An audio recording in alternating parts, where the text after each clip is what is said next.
আজ বানাবো fried rice. চালটা ভালো করে ধুয়ে নেব, নিয়ে ঘন্টা 2 ভিজিয়ে রাখবো। যত চালটা ভেজানো যায় ততই ভালো ভাতটা হয়, বাড়ে ভালো। শুনেছি, যেটা আমি জানি না, বলতে পারবো না, একটা চাল তো আর দুটো হয় না। যাই হোক, জলটা বসিয়ে দিয়েছি। দেওয়ার পরে একটু গরম মশলা, লবণ আর সাদা তেল দিয়ে দিলাম। জলটা মোটামুটি গরম হয়ে গেছে, চালটাও দিয়ে দিলাম। একবার ভালোভাবে নাড়িয়ে নিলাম।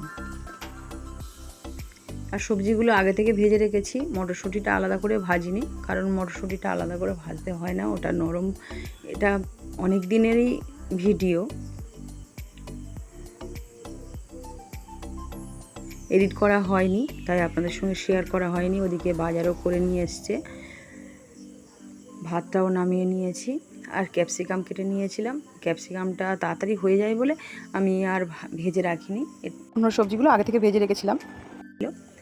তাই ক্যাপসিকামটা ভেজে নেব আর কাজু কিশমিশটা ভেজে নেব। ক্যাপসিকাম মোটামুটি ভাজা হয়ে গেছে। এবারে কাজু আর কিশমিশটা একসঙ্গেই দিয়ে দিলাম, দিয়ে ভালোভাবে ভেজে নেব। আর ফ্রাইড রাইসে একটু তেল বেশি লাগে, কারণ একটুখানি ঝরঝরে না হলে ভালো লাগে না। ভাজা হয়ে গেছে, কিশমিশগুলো কত সুন্দর ফুলেছে দেখুন। সব একসঙ্গেই রেখে দিয়েছি, ক্যাপসিকাম, গাজর, মটরশুঁটি আর বিনস। এবারে সেই তেলেই আবার তেজপাতা, একটু গরম মশলা ফোড়ন দিয়ে সবজিগুলো আবারও ঢেলে দিলাম, দিয়ে একটুখানি নাড়িয়ে নেব। যেহেতু সবজিতে লবণ দেওয়া নেই, তাই সবজির জন্য অল্প করে লবণ দেব। আমি এই সবজি দিলাম, যত বেশি সবজি হবে তত ফ্রাইড রাইসটা খেতে ভালো লাগে। ভাজা হয়ে গেছে, ভাজা আছে তাই বেশিক্ষণ লাগলো না। ভাতটাও তো নামিয়ে আগে থেকে রেখে দিয়েছিলাম। একটুখানি নাড়িয়ে আর ভাতটা ঢেলে দিলাম। ভাতটা 80% করে রেখেছিলাম। একটুখানি জাস্ট নাড়িয়ে নেব, বেশিক্ষণ লাগলো না। আর একটু গুঁড়ো চিনি দিয়ে দেব। অল্প একটু মিষ্টি মিষ্টি হলেই ভালো লাগে, তবে পোলাওর মতন অত মিষ্টি হয় না।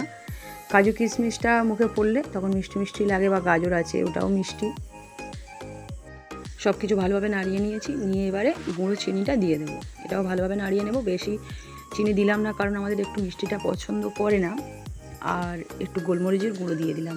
গোলমরিচের গুঁড়োটা দিলে খুব ভালো লাগে, টেস্ট খুব ভালো হয়, খেতেও ভালো লাগে। আর এর সঙ্গে নিরামিষ আলুর কষা আছে। এই কি, আপনাদের খাওয়াটা দেখাতে পারলাম না, তখন মোবাইলটা অন করতে ভুলে গিয়েছি। আর এটা রাতের বেলায় খেয়েছি আমরা, দিনের বেলা নয়। আর এটা অনেক দিনের আগেকার ভিডিও, এডিট করা হয়নি বলে আপনাদের সঙ্গে শেয়ার করা হয়নি। ঘি দিয়ে দিলাম, দিয়ে আবারও একটু নাড়িয়ে নেব আস্তে হালকা হাতে। হয়ে গেছে, খাওয়ার জন্য রেডি। দেখুন কত সুন্দর হয়েছে, ঝরঝরে একেবারে। আর সবজিটা বেশি থাকার জন্য আরও ভালো হয়েছে, টেস্ট খুবই ভালো হয়েছে। আর কাশ্মীরি আলুর দম ছিল, নিরামিষ ছিল। ভালো লাগলে লাইক এবং শেয়ার করবেন, আর অবশ্যই কমেন্ট করে জানাবেন আপনাদের কেমন লাগলো।